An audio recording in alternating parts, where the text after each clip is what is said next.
Deux géants. Deux visions du monde. Un bras de fer économique qui pourrait redessiner la carte du pouvoir mondial. Aujourd'hui, nous plongeons dans les coulisses de la guerre commerciale entre les États-Unis et la Chine. Pourquoi a-t-elle éclaté? Quels sont ses enjeux? Et surtout, qui est en train de gagner? Pour comprendre cette guerre, il faut remonter bien avant 2018. Depuis les années 2000, la Chine s'est imposée comme l'atelier du monde. Grâce à une main-d'œuvre bon marché et une montée rapide en technologie, elle a engrangé d'énormes excédents commerciaux avec les États-Unis. Pendant longtemps, Washington a fermé les yeux. Après tout, des produits moins chers, c'était aussi une bonne nouvelle pour les consommateurs américains. Mais en coulisses, la colère montait. Industrie délocalisée, emplois perdus, dépendance croissante vis-à-vis de Pékin. L'équilibre devenait fragile. Tout bascule en 2018. Donald Trump, fraîchement élu, déclare la guerre. Selon lui, la Chine triche, subventions massives, vol de propriété intellectuelle, barrières invisibles aux entreprises américaines. Première salve, Trump impose des taxes douanières sur 34 milliards de dollars de produits chinois. Pékin réplique aussitôt. Puis, c'est l'escalade, 50 milliards, 200 milliards, 500 milliards de dollars taxés. Jamais dans l'histoire moderne, deux économies aussi gigantesques ne s'étaient attaquées de front.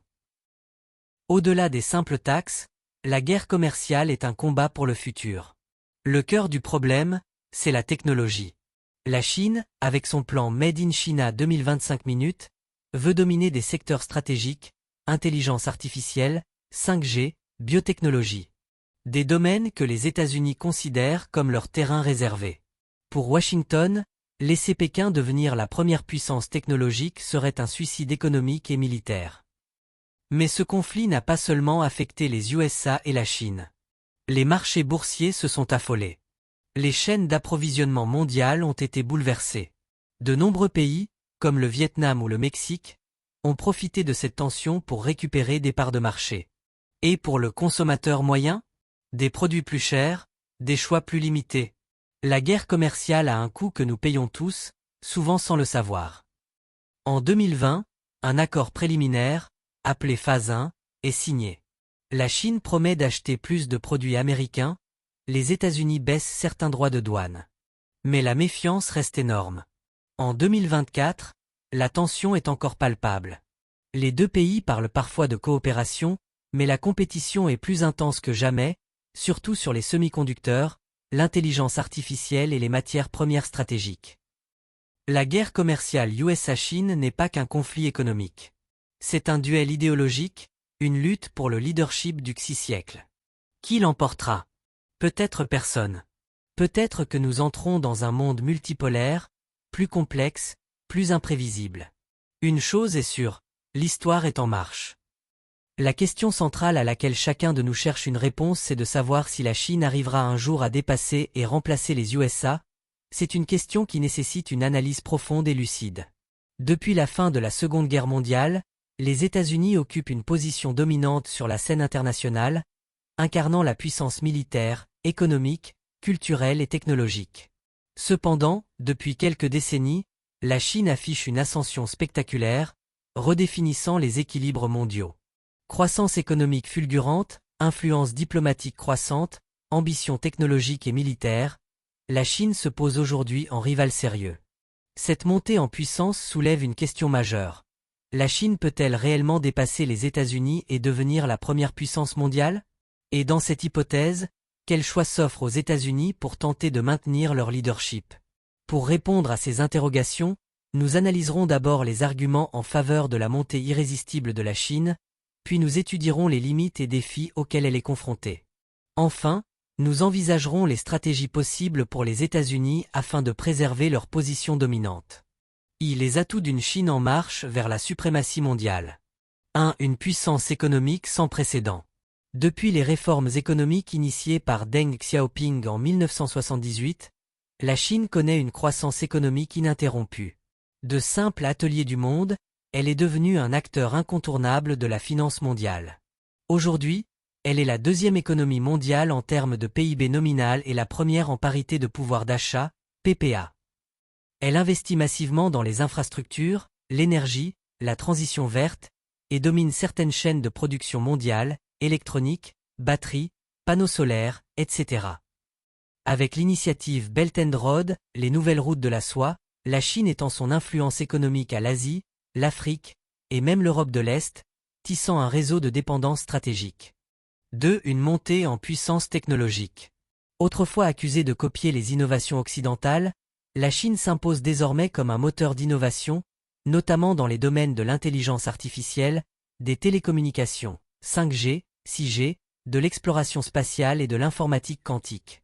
Des géants comme Huawei, Tencent, Alibaba ou Baidu rivalisent avec, voire dépassent, leurs équivalents américains dans certains secteurs. La Chine investit également massivement dans la recherche fondamentale et appliquée, avec pour objectif affiché de devenir la première nation innovante d'ici 2049. 3. Une puissance militaire en expansion. La modernisation de l'armée populaire de libération, APL, est spectaculaire. La Chine possède désormais la plus grande marine du monde en nombre de navires et développe une capacité nucléaire crédible. À travers ses bases militaires, Djibouti, par exemple, et ses déploiements dans des exercices internationaux, Pékin montre sa volonté de s'affirmer non seulement en Asie, mais aussi sur la scène mondiale. 4. Une diplomatie offensive et un soft power en construction. La Chine n'hésite plus à proposer une alternative au modèle occidental, respect de la souveraineté nationale, non-ingérence, partenariat gagnant-gagnant. À travers des organismes comme la Banque asiatique d'investissement pour les infrastructures, AIIB, ou l'Organisation de coopération de Shanghai, OCS, Pékin propose un nouvel ordre international multipolaire. 2. Les limites et obstacles au rêve chinois. 1. Des défis économiques internes. Malgré son dynamisme, la Chine doit affronter des fragilités structurelles. Vieillissement accéléré de la population, endettement massif des collectivités locales et des entreprises, inégalités sociales criantes, ralentissement économique post-pandémie. De plus, le modèle de croissance basé sur l'investissement et l'exportation montre ses limites. 2. Des tensions géopolitiques croissantes.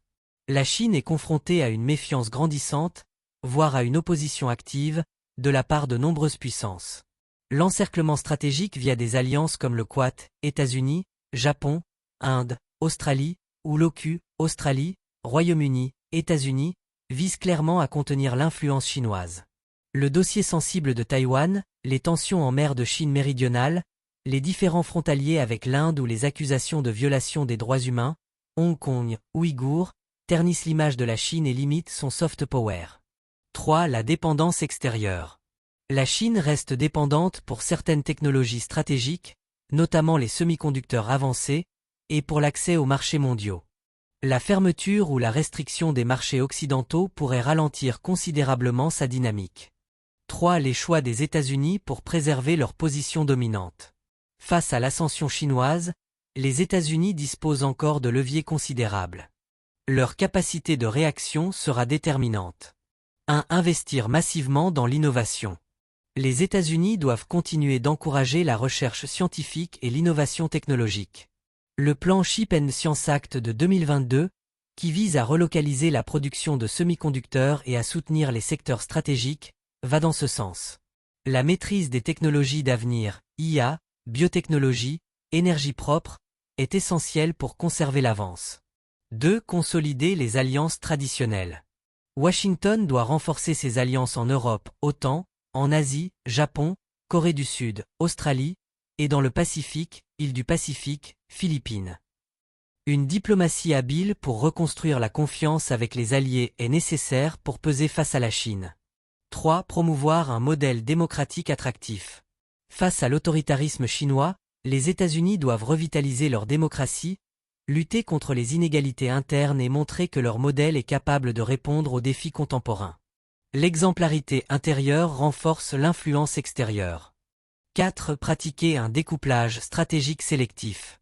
Sans viser un isolement total, les États-Unis peuvent réduire leur dépendance vis-à-vis de la Chine sur les produits stratégiques, sécuriser leur chaîne d'approvisionnement et protéger leur souveraineté économique dans les secteurs sensibles. 5. Anticiper les défis globaux de manière coopérative. Paradoxalement, les États-Unis doivent aussi savoir coopérer avec la Chine sur des enjeux planétaires, climat, santé mondiale, non-prolifération, pour éviter une confrontation directe et maintenir une forme d'équilibre mondial. La Chine possède indéniablement les atouts pour prétendre à la suprématie mondiale, mais son chemin est semé d'embûches. Sa réussite dépendra de sa capacité à surmonter ses propres défis internes, à construire un modèle attractif et à éviter les pièges géopolitiques. Quant aux États-Unis, leur déclin n'est ni inévitable ni immédiat. Leur dynamisme technologique, leur réseau d'alliances, leur pouvoir d'attraction culturelle demeurent de puissants atouts. Toutefois, l'heure n'est plus à l'autosatisfaction. Seule une stratégie proactive, cohérente et adaptative leur permettra de conserver leur statut de première puissance mondiale dans un monde en mutation rapide. La rivalité sino-américaine pourrait ainsi façonner le XXIe siècle, non pas dans un affrontement frontal, mais dans une compétition systémique, marquée par des rapports de force, des coopérations prudentes et des redéfinitions constantes des règles du jeu mondial.